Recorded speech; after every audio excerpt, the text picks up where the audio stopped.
আর কথা নয়, আন্দোলনেই খালেদা জিয়াকে মুক্ত করার ঘোষণা বিএনপির। যে কোনো পরিস্থিতির জন্য সরকারকে প্রস্তুত থাকার হুঁশিয়ারি। মুক্তি চাইলে খালেদা জিয়াকে রাষ্ট্রপতির কাছে ক্ষমা চাওয়া ছাড়া উপায় নাই, বলছে আওয়ামী লীগ। নৈরাজ্য করলে সমুচিত জবাবের পাল্টা হুঁশিয়ারি। আজ পাশ হচ্ছে অর্থ বিল, চলছে অভিযান। ছাড় পাবে না কোনো দুর্নীতিবাজ, সংসদে বললেন প্রধানমন্ত্রী শেখ হাসিনা। ক্ষমতা একীভূতিতে বাড়ছে বৈষম্য, বিকেন্দ্রীকরণের তাগিদ বিশিষ্টজনদের। সংঘাত এড়াতে দুদলকে ঐক্যবদ্ধ হতে হবে, বলেছেন তথ্য প্রতিমন্ত্রী। দেখছিলেন বিআরবি কেবল সংবাদ শিরোনাম, এবারে বিস্তারিত। বেগম খালেদা জিয়াকে মুক্তি না দিলে যে কোনো পরিস্থিতির জন্য তৈরি থাকতে সরকারকে হুঁশিয়ারি দিয়েছেন বিএনপি নেতারা। ভারতের সাথে বাংলাদেশের স্বার্থবিরোধী চুক্তির অভিযোগ করেন তারা। তীব্রতর আন্দোলনে সরকারকে পরাজিত করার হুঁশিয়ারি দেন বিএনপি নেতারা। রিপোর্ট করছেন সেকান্দার ইমাম। বিএনপি চেয়ারপারসন বেগম খালেদা জিয়ার মুক্তির দাবিতে নয়াপল্টনের কেন্দ্রীয় কার্যালয়ের সামনে সমাবেশ করেছে বিএনপি। পূর্ব ঘোষিত কর্মসূচি, তাই শনিবার দুপুরের আগ থেকেই নয়াপল্টনমুখী মানুষের ঢল। বিএনপি নেতাকর্মীদের এসব মিছিল থেকে বেগম খালেদা জিয়ার মুক্তির জোর দাবি জানানো হয়। ঢাকা মহানগর বিএনপি সহ বেশ কয়েকটি অঙ্গ সংগঠনের কমিটি না থাকায় সেসব কমিটিতে আসতে চাওয়া নেতাদের কর্মী বাহিনীর উপস্থিতি ছিল চোখে পড়ার মতো। বিএনপি নেতারা অভিযোগ করেন, রাজনৈতিক প্রতিহিংসার কারণে বেগম খালেদা জিয়াকে বন্দী করে রেখেছে সরকার। ভারতের সাথে অসম চুক্তির অভিযোগ করেন তারা। বলেন, দেশ বিরোধী কোনো চক্রান্ত মেনে নেবে না জনগণ।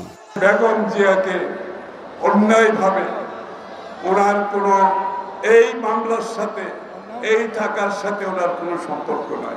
ওনার অজান্তে এই কাজটি হয়েছে এবং তাকে শুধুমাত্র ভিতরে রাখার উদ্দেশ্য হচ্ছে যে আজকে জোর করে তাদেরকে ক্ষমতায় থাকতে হবে। তাহলে আবার ঘুরে আসি, যেখানে অন্যায় আইনে পরিণত হয় সেখানে প্রতিরোধ অনিবার্য। আমরা ভারত বিদ্বেষী নই, আমরা আমাদের দেশের পক্ষে, আমি আমার দেশের স্বাধীনতার পক্ষে, আমি গণতন্ত্রের পক্ষে। সুতরাং আমার গণতন্ত্রের লড়াই, আমার নেত্রীর মুক্তির লড়াই কেউ যদি মনে করে আমরা কোনো দেশের বিরুদ্ধে আমাদের কিছু করার না। বহুদিন পরে প্রথম দেশনেত্রী বেগম খালেদা জিয়াকে নিয়ে আমরা মুখ খুলেছি। এই মুখ কিন্তু আর থামবে না। কোথায় গিয়ে থামবে সেটা আল্লাহই বলতে পারে। আমার প্রিয় ভাইদেরকে আমি আবার আহ্বান জানাতে চাই, দেশনেত্রী বেগম খালেদা জিয়ার মুক্তির স্বার্থে কোনো আপোষ কোথাও কারোর সঙ্গে আমাদের হবে না। তাকে আমরা মুক্ত করে ছাড়বো ইনশাআল্লাহ। কোনো পরিস্থিতিতেই কোনো কিছুর কোনো বাধা আমরা মেনে চলবো না। দেশনেত্রী বেগম খালেদা জিয়ার মুক্তির লক্ষ্যে বিএনপি কর্মসূচি দিয়েছে, আরো কর্মসূচি আসবে। এবার রাজপথে থেকেই বেগম খালেদা জিয়াকে মুক্ত করার কথা জানান বিএনপি মহাসচিব। তিনি বলেন, বেগম জিয়াকে যে মামলায় সাজা দেওয়া হয়েছে তা সম্পূর্ণ বেআইনি। আমরা পানি চাই, আমরা আমাদের অধিকার চাই, আমরা অভিন্ন 154 নদীর পানি আমরা চাই, আমরা সীমান্তে হত্যা বন্ধ চাই, আমার যে সমস্ত সমস্যা আছে সেই সমস্যাগুলোর সমাধান চাই। তা না করে এই সরকার তারা সব কিছুই ফিরিয়ে দিয়েছে। আমরা খুব পরিষ্কার করে বলতে চাই, দেশনেত্রীকে মুক্ত করুন, অন্যথায় আপনাদেরকে যে কোনো পরিণতির জন্য তৈরি থাকতে হবে।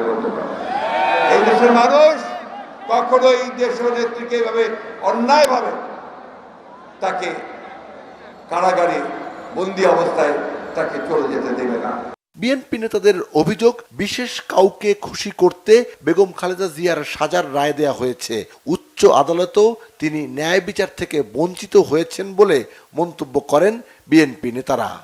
বিএনপি চেয়ারপারসন বেগম খালেদা জিয়ার মুক্তির দাবিতে নয়াপল্টন থেকে যে কর্মসূচি শুরু হলো সেটি কেবলমাত্র শুরু। সারা দেশে এই কর্মসূচি চলবে বলে জানিয়েছেন বিএনপি নেতারা। তারা বলেন, দলকে আরও সুসংগঠিত করে বেগম জিয়ার মুক্তির আন্দোলনের পাশাপাশি জনগণের গণতান্ত্রিক অধিকার আদায়ে তাদের আন্দোলন হবে বৃহত্তর। সিকান্দার রহমান, বাংলা ভিশন, নয়াপল্টন, ঢাকা। আওয়ামী লীগের সাধারণ সম্পাদক ওবায়দুল কাদের বলেছেন, অস্ত্র উঁচিয়ে নয়, জনগণের ভোটেই বারবার ক্ষমতায় এসেছে আওয়ামী লীগ। বলেন, বিএনপি নেতাদের আন্দোলনে তত জোর নেই যত জোর তাদের মুখের বিষে। আর দলের সিনিয়র নেতারা বলছেন, আদালতে যাওয়া অথবা রাষ্ট্রপতির কাছে ক্ষমা ভিক্ষা চাওয়া ছাড়া বেগম খালেদা জিয়ার মুক্তি আন্দোলনের মাধ্যমে সম্ভব নয়। মহিবুল্লাহ মহিবের রিপোর্টে বিস্তারিত। রাজধানীর বঙ্গবন্ধু এভিনিউতে ঢাকা মহানগর দক্ষিণ আওয়ামী লীগ আয়োজিত প্লাটিনাম জয়ন্তীর আলোচনা সভা। আমরা দুর্নীতিবাজদের বিরুদ্ধে লড়াই। বেলা ৩টায় শুরু হওয়া সমাবেশে বক্তারা বলেন, খালেদা জিয়ার মুক্তির আন্দোলনের নামে নৈরাজ্য হলে সমুচিত জবাব দেবেন তারা। মির্জা ফখরুল সাহেব দুদিন আগে অভিযোগ করলেন যে বেগম খালেদা জিয়াকে নাকি এই সরকার মিথ্যা মামলা দিয়ে আটকে রাখছে। এর চেয়ে নির্জলা মিথ্যাচার আর কিছু হতে পারে না। আজকে এই সমাবেশ থেকে মির্জা ফখরুলকে জিজ্ঞেস করতে চাই, বেগম খালেদা জিয়া যে মামলায় দণ্ডপ্রাপ্ত হয়েছে সেই মামলা কবে হয়েছে এবং কারা দিয়েছে? বিএনপি আসলে এই মুহূর্তে বেগম খালেদা জিয়ার শারীরিক অসুস্থতার সুস্থতা চায় না, ওরা চায় এই অসুস্থতা নিয়ে রাজনীতি করে অমিক সরকারকে বিরুদ্ধে মিথ্যাচার করা, এটা ছাড়া আর কিছুই নয়। এদের উদ্দেশ্য খারাপ। এরা বেগম খালেদা জিয়াকে জেলখানায় রেখে তারেক রহমানকে, সেই সন্ত্রাসী তারেক রহমানকে রাজনীতিতে প্রতিষ্ঠিত করতে চায়। এরা বেগম খালেদা জিয়ার মুক্তি চায় না বলে আদালতের দরজায় যায় না। আদালত ছাড়া, আইনের মাধ্যমে ছাড়া বেগম খালেদা জিয়ার মুক্তি সম্ভব নয়। এ সময় প্রধান অতিথির বক্তব্যে দলটির সাধারণ সম্পাদক ওবায়দুল কাদের বলেন, বিএনপির আন্দোলনে আওয়ামী লীগ সরকার একটুও বিচলিত নয়। বিএনপিতে এখন একমাত্র আতঙ্কের নাম তারেক রহমান বলেও মন্তব্য করেন তিনি। দুর্নীতির বিরুদ্ধে কথা বলে, তাদের মধ্যে কত যে দুর্নীতিবাজ, একটু খুঁজে দেখেন, পেয়ে যাবেন। দুর্নীতিবাজ আছে, আশেপাশেই আছে, দুর্নীতিবাজ আছে, দুর্নীতিবাজের ক্ষমা নেই। বিএনপির দুর্নীতির বিরুদ্ধে কোনো কথা বলার থাকে না। বিএনপি মানেই দুর্নীতিবাজ, জাতীয়তাবাদী দুর্নীতিবাজ দল। তারেক রহমানের মধ্যরাতের ফরমানে মির্জা ফখরুল এবং গয়েশ্বর চন্দ্র রায়েরা ছিটকে পড়তে পারেন বলেও মনে করেন আওয়ামী লীগ সাধারণ সম্পাদক ওবায়দুল কাদের। দালালি করতে চেয়েছিলেন। মুহিবুল্লাহ মুহিব, বাংলা ভিশন, ঢাকা। বড় কোনো সংশোধনী ছাড়াই জাতীয় সংসদে আজ পাশ হচ্ছে অর্থ বিল। সমালোচনা থাকলেও 15% কর দিয়ে কালো টাকা সাদা করার সুযোগ দেয়া হতে পারে। বহালি থাকছে সংসদ সদস্যদের শুল্ক মুক্ত গাড়ি আমদানির সুবিধাও। 6 জুন দ্বাদশ জাতীয় সংসদের তৃতীয় অধিবেশনের প্রস্তাবিত বাজেট উত্থাপন করেছিলেন অর্থমন্ত্রী আবুল হাসান মাহমুদ আলী। এবারের বাজেটে উত্থাপিত প্রস্তাবগুলোর মধ্যে আলোচনায় এসেছে 15% কর দিয়ে কালো টাকা সাদা করার সুযোগ। এ নিয়ে সংসদের ভেতরে বাইরে নানা মহলে বেশ আলোচনা সমালোচনা হলেও এই প্রস্তাবে কোনো পরিবর্তন আনা হচ্ছে না। দেশি বিদেশি উদ্যোক্তাদের চাপে বেসরকারি অর্থনৈতিক অঞ্চলের কর অবকাশ প্রত্যাহারের সিদ্ধান্ত থেকে সরে আসছেন অর্থমন্ত্রী।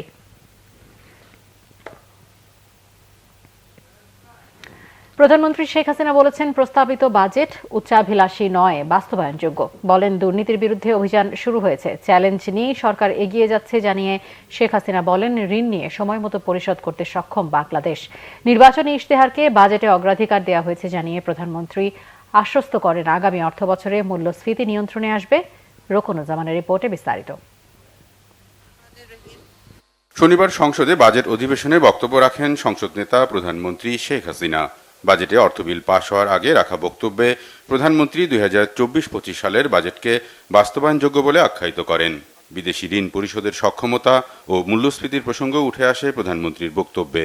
স্পিকার, কেউ কেউ বাজেটকে উচ্চাভিলাষী বলেছে, কেউ বলছে ঘাটতি বাজেট। আবার কিছুক্ষণ আগে বিরোধী দলের নেতাও বললেন, এই বাজেট বাস্তবায়ন সম্ভব না, বা আমাদের প্রবৃদ্ধির হার কমাতে হবে, বার্ষিক উন্নয়ন কর্মসূচি কমাতে হবে, ইত্যাদি ইত্যাদি। এবং এই চ্যালেঞ্জ নেবার মতো সক্ষমতা আছে কিনা? মাননীয় স্পিকার, চ্যালেঞ্জ নেওয়াটাই তো আমাদের কাজ। আমরা তো চ্যালেঞ্জ নিয়েই চলতে চাই এবং চ্যালেঞ্জ নিয়েই এগিয়ে যাচ্ছি।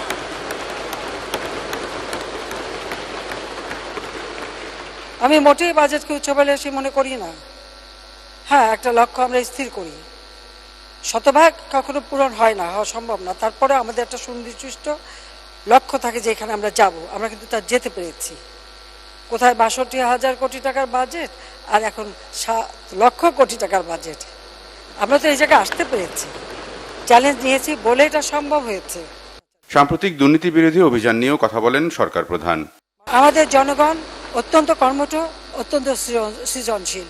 কিছু কিছু মাঝখানে দুষ্ট প্রকৃতি থাকে, তো ওগুলো আমরা ধর্তব্যে নেই না। আমরা দুর্নীতির বিরুদ্ধে অভিযান শুরু করেছি, সে যেই হোক, দুর্নীতিতে কারো রক্ষা নেই। যারাই দুর্নীতি করবে আমরা করব। আর কালো টাকার সাথে, এটা কালো টাকার সাথে না, এখন সব জিনিসের দাম বেড়ে গেছে। এখন 1 কাঠা জমি যার আছে সে কয়েক কোটি টাকার মালিক। এই ঢাকা শহরে 1 কাঠা জমি থাকলে কয়েক কোটি টাকার মালিক। এভাবে অনেক সময় কিছু করতে যে অতিরিক্ত অর্থ চলে আসে, সেটা তারা বাজেটে দেখাতে পারে না, সেটা তারা আয়কর দিতে পারে না, সেটা আয়কর দিয়ে যাতে। প্রতিটি বিভাগীয় শহরে মেট্রো রেল হবে বলেও জানান প্রধানমন্ত্রী। আজকের বাংলাদেশ আর ওই হাত পেতে ভিক্ষা চাওয়া বাংলাদেশ না, পরমুখাপেক্ষী না। আমরা ঋণ নিই, পরিশোধ করি, আমরা উন্নয়নের পরিকল্পনা নিই, তা বাস্তবায়ন করি এবং মানুষের ভাগ্য পরিবর্তন করি। যারা পরিবর্তনগুলি দেখেন না, উন্নয়নটা দেখেন না, তাদেরকে আমি অনুরোধ করবো গ্রামে যান। রকুনুজ্জামান, বাংলা ভিশন, ঢাকা। তথ্য প্রতিমন্ত্রী অধ্যাপক এ আরাফাত বলেছেন, বাংলাদেশের রাজনীতি দ্বন্দ্বে সংঘাতে দাঁড়িয়ে আছে। দ্বন্দ্ব সংঘাত এড়িয়ে বাংলাদেশ প্রশ্নে দুই দলকে ঐক্যবদ্ধ হতে হবে বলে মত দিয়েছেন তিনি। আর বিএনপির ভাইস চেয়ারম্যান আব্দুল আওয়াল মিন্টু বলেছেন, ক্ষমতা একীভূত হওয়ায় সমাজে বৈষম্য বিরাজ করছে। শান্তি প্রতিষ্ঠায় ক্ষমতার বিকেন্দ্রীকরণে জোর দিতে হবে। রাজধানীতে শান্তি বিষয়ক এক সেমিনারে তারা এসব কথা বলেন। বিস্তারিত সৈকত সাদিকের প্রতিবেদনে। দি হাঙ্গার প্রজেক্ট বাংলাদেশের উদ্যোগে রাজধানী কৃষিবিদ ইনস্টিটিউশন মিলনায়তনে পিস অ্যাম্বাসেডর জাতীয় সম্মেলন অনুষ্ঠিত হয়েছে। দ্বন্দ্ব নিরসন, সংঘাত সহিংসতা রোধ ও শান্তি সম্প্রীতি নিয়ে এতে আলোচনা হয়। দেশের চলমান পরিস্থিতিতে রাজনৈতিক দ্বিধা দ্বন্দ্ব নিয়ে উদ্বেগ প্রকাশ করেন বক্তারা। এই অবস্থার জন্য ক্ষমতার একীভূতিকরণকে দায়ী করেন বিএনপির ভাইস চেয়ারম্যান আব্দুল আওয়াল মিন্টু। যতক্ষণ পর্যন্ত বাংলাদেশে ক্ষমতাকে বিকেন্দ্রীকৃত করে যদি আমরা আলাপ আলোচনার ভিত্তিতে, তর্ক বিতর্কের ভিত্তিতে, যখন যদি আমরা দেশে যে আইন কানুন এগুলি বানাইতে না পারি, ততক্ষণ পর্যন্ত সমাজে রাজনৈতিক ক্ষমতা এক হাতে কেন্দ্রীভূত থাকবে। অনুষ্ঠানে দি হাঙ্গার প্রজেক্ট প্রধান ডক্টর বদিউল আলম মজুমদার বলেন, নানা প্রতিবন্ধকতা বাধার পরও দেশে শান্তি প্রতিষ্ঠায় সবাইকে এগিয়ে আসতে হবে। আপনি বিএনপি করেন, কোনো অসুবিধা নেই, আপনি আওয়ামী লীগ করেন, কোনো অসুবিধা নেই, জাতীয় পার্টি করেন, অসুবিধা নেই, কমিউনিস্ট পার্টি করেন, কোনো অসুবিধা নাই, আপনার মতপথ দিয়ে আপনি চলবেন। কিন্তু আমরা পরস্পরের প্রতি শ্রদ্ধা প্রদর্শন করব এবং পরস্পরের প্রতি ভালোবাসা প্রদর্শন করব এবং পরস্পরের প্রতি সহনশীলতা প্রদর্শন করব। তথ্য প্রতিমন্ত্রী মোহাম্মদ আলী আরাফাত বলেন, রাজনৈতিক বিভেদ সংঘাত নয়, সমস্যার সমাধান করতে হবে আলোচনার মাধ্যমে। তিনি আরো বলেন, তথ্য বিকৃতি কোনো অবস্থাতে কাম্য নয়। যুদ্ধ আমরা করব, আওয়ামী লীগ বিএনপি, তর্কের যুদ্ধ, কথার যুদ্ধ, আমাদের মধ্যে ভিন্ন মতের যে জায়গাগুলো থাকবে, কিন্তু এমন কোনো সংঘাত সহিংসতায় আমাদের জড়ানো ঠিক হবে না যেটা কি প্রাণ ঝরে পড়ে। এটা কিন্তু ঘটে গেছে বিভিন্ন সময়, সেগুলো থেকে আমাদের বের হয়ে আসতে হবে। আমাদেরকে অনেকে উস্কানি দিতে যাবে এমন রাজনীতিতে, যে রাজনীতিতে প্রাণ ঝরবে, তাতে করে কিন্তু কারো কোনো লাভ হয় না এবং মৌলিক কিছু জায়গাতে আমাদের ঐক্যবদ্ধ হতে হবে। সৈকত সাদিক, বাংলা ভিশন, ঢাকা। মোহাম্মদপুর রামচন্দ্রপুর খাল উদ্ধারে তৃতীয় দিনের মতো উচ্ছেদ অভিযান চালিয়েছে ঢাকা উত্তর সিটি কর্পোরেশন। গুড়িয়ে দেওয়া হয়েছে খালের উপরে গড়ে ওঠা আলোচিত সমালোচিত সাদিক এগ্রো ফার্ম সহ বেশ কয়েকটি স্থাপনা। আরো জানাচ্ছেন জাহাঙ্গীর আকান্দ। মোহাম্মদপুরের রামচন্দ্রপুর খাল দখল করে গড়ে ওঠে বংশীয় গরু আর ছাগল কাণ্ডে আলোচিত সমালোচিত সাদিক এগ্রো। রামচন্দ্রপুর খাল পুনরুদ্ধারে তৃতীয় দিনের মতো সাদিক এগ্রোতে উচ্ছেদ অভিযান চালায় ঢাকা উত্তর সিটি কর্পোরেশন। বোলডোজার দিয়ে ভেঙে দেয়া হয় সাদিক এগ্রোর গরু ছাগলের শেড। যদিও আগেই পশুগুলি সরিয়ে নিয়েছিল সাদিক এগ্রো, উচ্ছেদ করা হয় সাদিক এগ্রোর পাশে থাকা বেশ কয়েকটি অবৈধ স্থাপনাও। খালের জায়গায় অবৈধভাবে ঘরবাড়ি তৈরি করে বসবাস করলেও তাদের উচ্ছেদে কোনো নোটিশ দেওয়া হয়নি বলে অভিযোগ বসবাসকারীদের।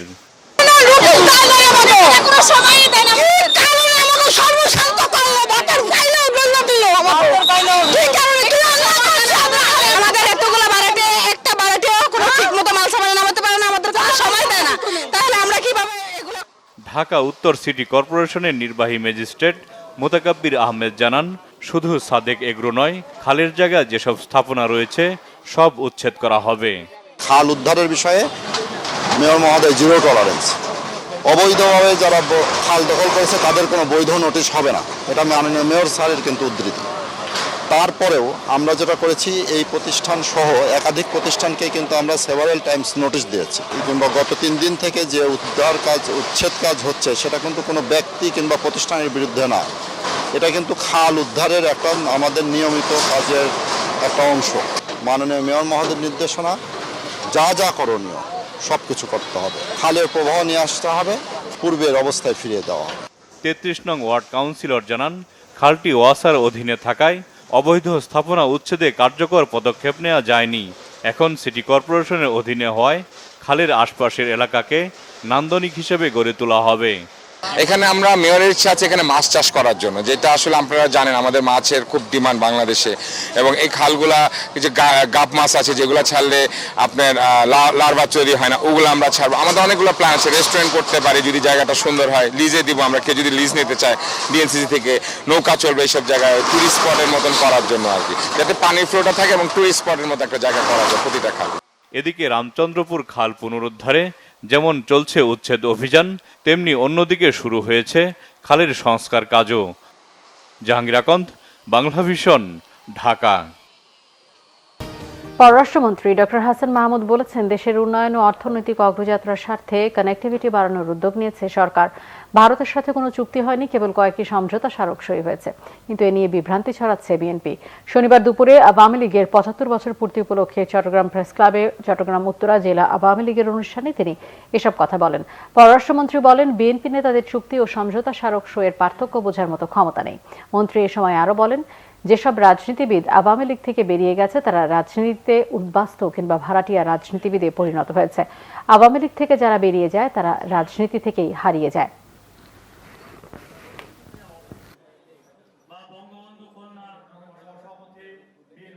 বিএনপি নেতারা দিকে হরহামেশা বলে যাচ্ছে যে চুক্তি স্বাক্ষরিত হয়েছে। বিএনপি নেতারা তো শিক্ষিত। ফখরুল ইসলাম আলমগীর সাহেব নাকি ঢাকা কলেজে পড়াতেন। মঈন খান তিনিও শিক্ষিত। আরো বেশ কয়েকজন শিক্ষিত মানুষ এখন অশিক্ষিতের মতো কেন কথা বলছেন সেটি আমার বোধগম্য নয়। চুক্তি আর সমঝোতা স্মারকের মধ্যে কেন পার্থক্য বুঝতে পারছেন না সেটি আমার বোধগম্য নয়। এবং সমস্ত সমঝোতা স্মারক দেশের স্বার্থেই করা হয়েছে। গ্রাহকের 100 কোটি টাকা হাতিয়ে নেয়া সাতক্ষীরার প্রগতি এনজিওর পরিচালক প্রাণনাথ দাসকে গ্রেফতার করেছে পুলিশ। পালিয়ে গিয়ে ভারতে দীর্ঘদিন কারাভোগের পর শুক্রবার রাতে দেশে ফেরে প্রাণনাথ দাস। শনিবার সকালে নিজ বাড়ি থেকে তাকে গ্রেফতার করা হয়। এরপর বিক্ষুব্ধ আমানতকারীরা টাকা ফেরত পাওয়ার আশায় থানায় ভিড় করছে। বেশি লাভের প্রলোভনে সাতক্ষীরা ও এর আশেপাশের জেলার হাজার হাজার মানুষকে ভুল বুঝিয়ে প্রায় 100 কোটি টাকা হাতিয়ে নেয় প্রগতি নামের স্বেচ্ছাসেবী সংস্থার পরিচালক প্রাণনাথ দাস। শহরের পুরাতন সাতক্ষীরা কেন্দ্রীয় মন্দিরের পাশে রয়েছে তার আলিশান বাড়ি। সেখানে তিনি বিলাসবহুল জীবনযাপন করতেন। গত বছরের শেষ দিকে গ্রাহকদের আমানতের টাকা ও লভ্যাংশ ফেরত না দিয়ে পালিয়ে যান প্রাণনাথ। এদিকে অনলাইন জুয়ার মাধ্যমে বিপুল টাকা হাতিয়ে নেওয়ার অভিযোগে সাতক্ষীরার বিভিন্ন জায়গা থেকে 10 জুয়ারিকে গ্রেফতার করেছে পুলিশ। জনগণ কর দিতে চাইলেও হয়রানির ভয়ে অনেকেই কর দেয় না বলে মন্তব্য করেছেন প্রধানমন্ত্রীর বেসরকারি শিল্প ও বিনিয়োগ উপদেষ্টা সালমান এফ রহমান। রাজধানীর ওসমানী স্মৃতি মিলনায়তনে ঢাকা জেলার ইউনিয়ন পরিষদ সমূহে ক্যাশলেস স্মার্ট সেবা কার্যক্রমের উদ্বোধন অনুষ্ঠানে এই মন্তব্য করেন তিনি। বলেন, কর আদায় হয়রানি বন্ধ করতে হবে। কর আদায় প্রক্রিয়া সহজ করলে অনেকেই কর প্রদানে উৎসাহী হবে বলে জানান তিনি। সালমান এফ রহমান বলেন, যারা কর দেয় তাদের উপরই করের বোঝা বাড়ানো হয়, এটা না করে করের আওতা বাড়ানোর উপর জোর দেন তিনি। অনুষ্ঠানে প্রধান অতিথির বক্তব্যে স্থানীয় সরকার, পল্লী উন্নয়ন ও সমবায় মন্ত্রী তাজুল ইসলাম বলেন, জনপ্রতিনিধিদের দায়িত্ব নিয়ে কাজ করতে হবে। সরকারের ভিশন অনুযায়ী স্মার্ট বাংলাদেশ গঠনে ইউনিয়ন পরিষদের চেয়ারম্যান এবং সদস্যদের দৃঢ়তার সাথে ভূমিকা পালনের আহ্বান জানান তিনি। শিশুদের মানসিক স্বাস্থ্য বিকাশের জন্য জাতীয়ভাবে সমন্বিত কর্মসূচি গ্রহণের আহ্বান জানিয়েছেন বিশেষজ্ঞরা। শনিবার সকালে শিশু একাডেমিতে গণমাধ্যম ও যোগাযোগ উন্নয়ন সংগঠন সমষ্টি আয়োজিত শিশুদের মানসিক স্বাস্থ্যের বিকাশে অভিভাবকদের ভূমিকা শীর্ষক এক জাতীয় সেমিনারে তারা এসব কথা বলেন। বক্তারা বলেন, শিশুদের মানসিক স্বাস্থ্য সংক্রান্ত সমস্যাগুলো চিহ্নিত করে সেগুলো প্রতিকারের জন্য প্রয়োজনীয় সেবার আওতায় আনার ক্ষেত্রে প্রধান ভূমিকা পালন করতে পারেন মা বাবা সহ অভিভাবকরা। এজন্য মানসিক স্বাস্থ্য বিষয়ে তাদের সচেতন করে তোলা জরুরি। প্রধান অতিথির বক্তব্যে ইমেরিটাস অধ্যাপক ডক্টর ABM আব্দুল্লাহ বলেন, শিশুদের সুস্থ, স্বাভাবিক, পরিপূর্ণ বিকাশের জন্য মানসিক স্বাস্থ্যের বিকাশ জরুরি হলেও এটি সব মহলে তেমন গুরুত্ব পাচ্ছে না। এই জন্য নীতি নির্ধারণী উদ্যোগ ও কর্মসূচি দরকার। সিন্ডিকেট করে চামড়ার দাম নিয়ন্ত্রণের ফলে ন্যায্য মূল্য নির্ধারণ করে তা কার্যকর করা কঠিন বলে মন্তব্য করেছেন ভোক্তা অধিকার সংরক্ষণ অধিদপ্তরের মহাপরিচালক AHM শফিকুজ্জামান। সকালে FDC-তে ডিবেট ফর ডেমোক্রেসি আয়োজিত ছায়া সংসদ বিতর্ক অনুষ্ঠানে তিনি এই মন্তব্য করেন। ভোক্তা অধিকার সংরক্ষণ অধিদপ্তরের মহাপরিচালক বলেন, সরকারের পক্ষ থেকে কাঁচা চামড়া সংরক্ষণের জন্য সব ধরনের প্রস্তুতি ও সহায়তা করা হয়েছে। তবুও চামড়ার সঠিক দাম কেন কার্যকর হলো না তা বের করার কাজ চলছে। শিগগিরই এই বিষয়ে প্রতিবেদন সরকারের কাছে জমা দেওয়া হবে। ডিবেট ফর ডেমোক্রেসির চেয়ারম্যান হাসান আহমেদ চৌধুরী কিরণ বলেন, চামড়ার বাজার সিন্ডিকেট মুক্ত করতে বিভাগীয় পর্যায়ে ট্যানারি পল্লী স্থাপন করতে হবে। একই সাথে সরকারের কঠোর নজরদারির তাগিদ দেন হাসান আহমেদ চৌধুরী কিরণ। আমি কি চামড়াটাকে মোর কম্পিটিটিভ লেস করে দিচ্ছি কিনা, এই জিনিসটা আমাদের ভাবার বিষয় আছে। ওস্তাতে যারা আছে তারা টেলিফোন করে এদেরকে নিয়ে আসছে যে তারা চামড়া কিনবে, এবং এই চামড়াগুলো যখন সারপ্লাস চামড়া ঢুকে গেছে তখন কি অবস্থা, এই চামড়াগুলো ফেরত দিলেও তো সমস্যা, এই চামড়াগুলো ফেরত দিলে তো এটি আরো নষ্ট হয়ে যায়। এখানে আসলে অনেক লোক তো জড়িত, তাই সেখানে যে জিনিসটা হলো যে এখানে কিন্তু আমাদের যেটা দ্রব্যমূল্যের ক্ষেত্রে যেটা হয় ডিমান্ড সাপ্লাইয়ের বিষয়, এখানে সাপ্লাইটা বেশি, ডিমান্ড কম। এইটাই হলো সবচেয়ে বড় সিন্ডিকেট, অর্থাৎ এখানে যে পরিমাণ সাপ্লাই সেই অনুযায়ী ডিমান্ড দামটা পড়ে যায়। এই জন্য যেটা সাপ্লাই সেটাকে প্রিজার্ভ করাটাই আমাদের মূল লক্ষ্য হচ্ছে। শিল্প যেটি আমাদের দেশের বাজারে প্রতিযোগিতা নিশ্চিত করার পাশাপাশি ভোক্তারা যাতে ন্যায্য দামে পণ্য পায় এর জন্য প্রতিযোগিতা কমিশনের সক্ষমতা বাড়ানোর জন্য বিভিন্ন পদক্ষেপ নেয়ার কথা জানিয়েছেন বাংলাদেশ প্রতিযোগিতা কমিশনের চেয়ারপারসন প্রদীপ রঞ্জন চক্রবর্তী। শনিবার ইকোনমিক রিপোর্টার্স ফোরাম ERF আয়োজিত প্রতিযোগিতা আইন বাস্তবায়নের মাধ্যমে বাজারের সুষ্ঠু প্রতিযোগিতাপূর্ণ পরিবেশ সৃষ্টিতে সংবাদ মাধ্যমের ভূমিকা বিষয়ক কর্মশালায় তিনি এসব কথা জানান। বলেন, প্রতিযোগিতা কমিশনের সক্ষমতার ঘাটতি থাকলেও ঝিমিয়ে পড়েনি প্রতিষ্ঠানটি। প্রতিযোগিতা নিশ্চিত করতে কর্পোরেট প্রতিষ্ঠানগুলোকে আইনের আওতায় এনে মামলা ও দণ্ড দেওয়া হচ্ছে বলেও জানান প্রদীপ রঞ্জন চক্রবর্তী। কর্মশালায় বক্তারা বলেন, বাজার সিন্ডিকেটের দৌরাত্ম্য এবং একচেটিয়া ব্যবসা বন্ধে প্রতিযোগিতা কমিশনকে আরও সক্রিয় ভূমিকা রাখতে হবে।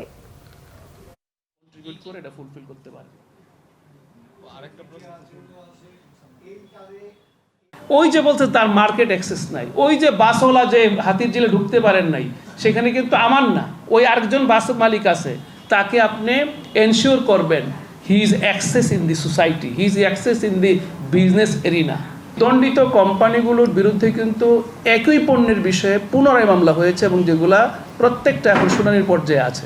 সুতরাং ঝিমিয়ে পড়ার যে বিষয়টা, এটা আপনাকে আশ্বস্ত করতে চাই যে আমাদের বর্তমান যে ক্যাপাসিটি, সেই ক্যাপাসিটিকে আমরা পরিপূর্ণভাবে ইউটিলাইজ করে আমরা কিন্তু কাজ চালিয়ে যাচ্ছি। সাবেক প্রধান নির্বাচন কমিশনার বিচারপতি আব্দুর রউফ বলেছেন, শুধু বাংলাদেশ নয়, সারা বিশ্বেই অবক্ষয় হয়েছে। শনিবার জাতীয় প্রেস ক্লাবে গভর্নেন্স অ্যান্ড পলিসি রিসার্চের উদ্যোগে সাম্য, মানবিক মর্যাদা ও সামাজিক ন্যায় বিচার প্রতিষ্ঠার অন্তরায় বিষয় সেমিনারে তিনি এই কথা বলেন। বিচারপতি রউফ বলেন, ঊনবিংশ শতাব্দীতে মানুষ ভয়ে ছিল বুলেট নিয়ে, সেই বুলেট থেকে বাঁচতেই ব্যালট আনা হলো। তিনি বলেন, এখন বুলেট আর ব্যালট এক হয়ে গেছে। সেমিনারে সুপ্রিম কোর্টের সাবেক রেজিস্ট্রার ইকতেদার আহমেদ বলেন, একটি ডামি খেলার মাধ্যমে নির্বাচন করে বর্তমান সরকার ক্ষমতায় আছে। তত্ত্বাবধায়ক সরকার বাতিল করার মাধ্যমেই এই বিনা ভোটের নির্বাচন শুরু। তিনি বলেন, দেশে নিরপেক্ষ নির্বাচন করতে হলে নির্বাচন ব্যবস্থার সংস্কার করতে হবে। আলোচকরা বলেন, ভারতের সহায়তায় সরকার ক্ষমতায় যতটুকু টিকে আছে এই দুঃশাসনের বিরুদ্ধে সবাইকে রুখে দাঁড়ানোর আহ্বান জানান আলোচকরা। সিলেটের বিভিন্ন উপজেলায় 2 দফা বন্যার তাণ্ডবে বসবাসের অনুপযোগী হয়ে গেছে গ্রামের পর গ্রাম। এরপরও আশ্রয় কেন্দ্র থেকে সর্বহারা মানুষগুলো বাড়িঘরে ফিরতে শুরু করেছেন। সরকারি বিভিন্ন সহায়তার অপেক্ষায় দুর্গতরা। সিলেট থেকে দীপু সিদ্দিকের তথ্যছবিতে ডেস্ক রিপোর্ট। মাত্র 15 দিনের ব্যবধানে 2 দফা বন্যায় সিলেটের 10টি উপজেলা এবং সিটি কর্পোরেশন এলাকার 23টি ওয়ার্ড প্লাবিত হয়। ঘরবাড়ি রাস্তাঘাট তলিয়ে যাওয়ায় পানিবন্দী ছিলেন কয়েক লাখ মানুষ। নতুন করে বৃষ্টি না হওয়ায় বন্যার পানি কমতে শুরু করেছে। আশ্রয় কেন্দ্র থেকে নিজ নিরে ফিরতে শুরু করেছেন অসহায় মানুষ। তবে বন্যার তাণ্ডবে বসবাসের অনুপযোগী হয়ে গেছে গ্রামের পর গ্রাম। ভাঙা বাড়িঘরগুলো কোনো রকম মেরামতের মাধ্যমে মাথা গোঁজার চেষ্টা নিম্ন আয়ের মানুষের। একটা গজবায় বন্যায় না, একটা গজবায় প্রত্যেক বছর আইলে বন্যায় আমার এই এলাকায় ক্ষতি করিয়া যায়। গেলবারও আগরবারও উইলা নিছন গিসা সপ্তাহ ঠিকঠাক করলাম, এবার কুয়াই আরো বারো চাইরো বাই ভাঙ্গিয়া লইয়া গেছন গি। আমগুর ঘরের ভিতরে ছিল আডুখানি, আর আমরা মানুষের বাড়িতে গেছিলাম, আইসা দেখি বাড়ি ঘর ঢেউ ভাঙে নিছে। প্রধানমন্ত্রী তো আরো মন্ত্রী আছে, মানুষ আছে, তখন তারা ছবি টবি উড়াইয়া নেওয়া সব সময় নিতেছে, নিলে কিন্তু আমরা তো কোনো কিছু পাই না। এটা তো আমরা মারবার লাগিয়া যত জিনিস তো আছে সব আমরা দুইয়া লইয়া যাই, আমরা তো বাঁচবার মতন নাই আমরা। এদিকে সর্বস্ব হারানো মানুষগুলো মানসিক ও শারীরিকভাবে দীর্ঘমেয়াদী সংকটের মুখোমুখি হতে পারে বলে মনে করছেন স্বাস্থ্য বিশেষজ্ঞরা। বেশি বন্যাক্রান্ত নিম্ন আয়ের মানুষগুলোর কাছে বা ইউনিয়নের যে সমস্ত এলাকা হাওর আছে বা আওর আছে সমস্ত মানুষগুলোর কাছে হেলথ ক্যাম্পের আয়োজন করতে পারি, তাতে তারা সেখানে বিশেষায়িত হেলথ ক্যাম্পের দরকার নেই। লিভার চিকিৎসা, গ্যাস্ট্রোলজি চিকিৎসা, হার্ট চিকিৎসার দরকার নেই। প্রাথমিক পর্যায়ে যে রোগগুলো আছে সেগুলোকে প্রাথমিক একদম মাঠ পর্যায়ে সমাধানের চেষ্টা করা। দফায় দফায় বন্যায় ক্ষতিগ্রস্তদের শারীরিক ও মানসিক সংকট মোকাবেলায় স্বাস্থ্যসেবা সহজলভ্য করার আশা সংশ্লিষ্টদের। Bangla vision news desk. Popular life insurance company লিমিটেডের শরীয়তপুর অঞ্চলের বীমা গ্রাহকের মধ্যে 5,13 লাখ টাকার চেক দেওয়া হয়েছে। বীমা দাবির চেক হস্তান্তর ও অর্ধবার্ষিক ব্যবসা ক্লোজিং সভা 2024 অনুষ্ঠিত হয়েছে। শরীয়তপুর উপজেলা মডেল মসজিদ অডিটোরিয়ামে অনুষ্ঠানের প্রধান অতিথি কোম্পানির ব্যবস্থাপনা পরিচালক ও সিইও এবং বাংলাদেশ ইন্স্যুরেন্স ফোরামের প্রেসিডেন্ট বিএম ইউসুফ আলী উপস্থিত ছিলেন। তিনি বলেন, পপুলার লাইফের গ্রাহকরা মোবাইল অ্যাপসের মাধ্যমে বীমা টাকা পরিশোধ এবং রসিদ গ্রহণ করতে পারবেন। অনুষ্ঠানে বিশেষ অতিথি হিসেবে উপস্থিত ছিলেন অতিরিক্ত ব্যবস্থাপনা পরিচালক বিএম শওকত আলী, শরীয়তপুর জেলা সমন্বয়কারী সৈয়দ জাকারিয়া সভাপতিত্বে অনুষ্ঠানে উপব্যবস্থাপনা পরিচালক সৈয়দ মোতাহার হোসেন, নওশের আলী ইমাম, হাবিবুর রহমান, প্রকল্প পরিচালক মোহাম্মদ জাহাঙ্গীর হোসেন, মোহাম্মদ মোখলেসুর রহমান সহ কোম্পানির ঊর্ধ্বতন কর্মকর্তা কর্মচারীবৃন্দ, গ্রাহকগণ উপস্থিত ছিলেন। তড়িঘড়ি করে শেষ হলো বাংলাদেশ ফুটবল ফেডারেশনের বার্ষিক সাধারণ সভা। আর্থিক অনটনে থাকা বাফুফে প্রায় $1.5 কোটি টাকা ব্যয় করে এই এজিএম করেছে এবং সেখানে নারী ফুটবল লিগের শীর্ষ 4 দলকে কাউন্সিলরশিপ দিয়ে সমালোচিত হয়েছেন কাজী সালাউদ্দিন ও বর্তমান নির্বাহী কমিটি। টি20 বিশ্বকাপ, কোপা আমেরিকা এবং ইউরো চ্যাম্পিয়নশিপের ডামাডোলে অনেকটাই চুপিসারে বার্ষিক সাধারণ সভা আয়োজন করেছে বাফুফে। সেখানে মাত্র 2 ঘন্টায় শেষ এজিএম। সভাপতি কাজী সালাউদ্দিনের পছন্দের ব্যক্তিরা ছাড়া এজিএমে কথা বলার সুযোগ হয়নি অন্যদের। এজিএমে গুরুত্বপূর্ণ এজেন্ডা ছিল নারী ফুটবল লিগে শীর্ষ 4 দলকে কাউন্সিলরশিপ প্রদান। এই বিষয়টি নিয়ে এজিএমে অনেক সমালোচনা হলেও নারী লিগে শীর্ষ 4 দলের কাউন্সিলরশিপ অনুমোদন করে নিজেদের লক্ষ্য পূরণ করেছে বাফুফের বর্তমান নির্বাহী কমিটি। আর্থিক সংকটে জাতীয় দল, নারী ফুটবলার এবং রেফারিদের সম্মানিত দিতে পারছে না বাফুফে। অথচ অভিযোগ উঠেছে অক্টোবরের নির্বাচনের আগে নিজেদের পক্ষে ভোটার বাড়াতে 54 কোটি টাকা ব্যয়ে এজিএম করে উদ্দেশ্য হাসিল করেছে বাফুফের বর্তমান কমিটি। বাফুফের সাবেক সাধারণ সম্পাদকের দুর্নীতির পর ফিফার নির্দেশনা ছিল নির্বাহী কমিটির আকার ও কাউন্সিলর কমানোর। সেজন্য গঠনতন্ত্র সংশোধনের জন্য কমিটিও করেছিল বাফুফে। কিন্তু অভিযোগ উঠেছে পরবর্তী নির্বাচনের ক্ষমতা ধরে রাখতে ফিফার নির্দেশনা অপেক্ষা করেছে বাফুফে। এখন আগামী নির্বাচনে বাফুফের কাউন্সিলের সংখ্যা দাঁড়ালো 151 জনে। মেয়েদের 4টা কাউন্সিলর পাস হয়েছে, সেটা ওই বিএফএফ এবং ওমেন্স কমিটির একটা রিকোয়ারমেন্ট ছিল যে মেয়েরা যে খেলে, লিগ খেলে, ন্যাশনাল লিগে খেলে, তারা চেয়েছিল অনেকগুলো, বাট 4টা তাদের পাশ করা হয়েছে।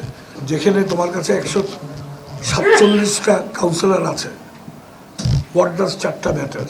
সম্মানিত ডেলিগেটরা যে ক্লাবগুলোকে দিয়েছেন তাদের অনুমোদন, কার্য বিবরণী যেটা আমার কলিগ নাবিল বলেছে এটাই সঠিক, যে তারা আগামী যে নির্বাচন আসবে সেই নির্বাচনে তারা ভোট করতে পারবে। টি-20 বিশ্বকাপে টাইগারদের পারফরমেন্স নিয়ে অসন্তুষ্ট নয় বিসিবি। সেমিফাইনালের খুব কাছে গিয়েও ব্যর্থ হয় শান্তর দল। আফগানিস্তানের বিপক্ষে নির্দিষ্ট ব্যবধানে জিতলেই ইতিহাস গড়ত তারা। সুপার 8-এ 3 ম্যাচেই হেরে দেশে ফেরে বাংলাদেশ। তবে গ্রুপ পর্বে 3 ম্যাচ জিতে দল সুপার 8-এ খেলতে পারায় লক্ষ্য পূরণ হয়েছে জানান ক্রিকেট অপারেশনস কমিটির চেয়ারম্যান জালাল ইউনুস। বোলাররা ভালো করেছে, কিন্তু তাওহিদ হৃদয় ছাড়া হতাশ করেছেন বাকি ব্যাটাররা। ব্যাটারদের এমন ব্যর্থতার কারণ খুঁজবে বিসিবি। আগামী 2 জুলাই হবে বোর্ড সভা। আমরা কেউই স্যাটিসফাইড না পারফরমেন্স আমি 2 ভাগে ভাগ করেছি। মানে ওভারঅল যদি বলেন, আমাদের যে ইনিশিয়াল টার্গেট, একটু আগে বলেছি যে আমাদের ইনিশিয়াল টার্গেট ছিল আমরা সেকেন্ড রাউন্ডে যাওয়া, সেটা আমরা অ্যাচিভ করেছি। সেদিক দিয়ে ডেফিনেটলি আমরা খুশি। তারপরে হয়তো একটা সুযোগ ছিল যেটা নিয়ে আমরা প্রায় দেখছি যে নিউজ আসছে যে সেমিফাইনালে আমরা কোয়ালিফাই করতে পারতাম। এই ধরনের প্লেয়ারদের মধ্যে তাদের মধ্যে কমিউনিকেশনে গ্যাপ হচ্ছে কিনা, সেরকম কোনো সমস্যা হয়েছে কিনা, এটা আমাদের জানা দরকার। টি-20 ওয়ার্ল্ড কাপের উপরে আমাদের একটা এজেন্ডা আছে, এটা নিয়ে এই পারফরমেন্স নিয়ে বোর্ডে আলাপ আলোচনা হবে। এই ক্যাপ্টেন অ্যাপয়েন্টমেন্ট বলেন, কোচ অ্যাপয়েন্টমেন্ট বলেন, আমরা এগুলো সম্পূর্ণ এটা বোর্ডের ডিসিশন। আমরা একজনকে আমরা দিয়েছি, শান্তকে ম্যান্ডেট দিয়েছি 1 বছরের জন্য। তো এখন পর্যন্ত সুতরাং আমাদের এখানে এখন পর্যন্ত আমরা কোনো চিন্তা ভাবনা করি নাই। সংবাদ শেষ করব বিআরবি কেবল শিরোনামগুলো আরো একবার জানিয়ে।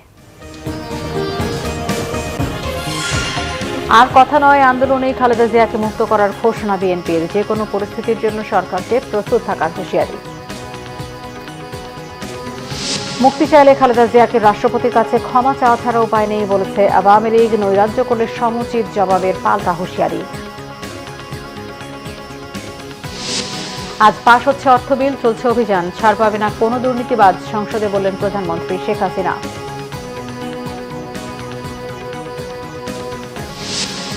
ক্ষমতা একই গতিতে বাড়ছে বৈষম্য, বিকেন্দ্রীকরণের টার্গেট বিশিষ্টজনদের। সংঘাত এড়াতে দুদলকে ঐক্যবদ্ধ হতে হবে বলেছেন তথ্য প্রতিমন্ত্রী। এই ছিল এখনকার মতো। পরের সংবাদ 10:30। এর আগে 9টায় রয়েছে নিউজ 20। এছাড়া বাংলাদেশের সংবাদ ও সংবাদ সংশ্লিষ্ট অনুষ্ঠান দেখতে ভিজিট করুন www.bbnews24.com ও facebook.com/bangladeshi news এবং সাবস্ক্রাইব করুন youtube.com/bangladeshi news। ধন্যবাদ সবাইকে।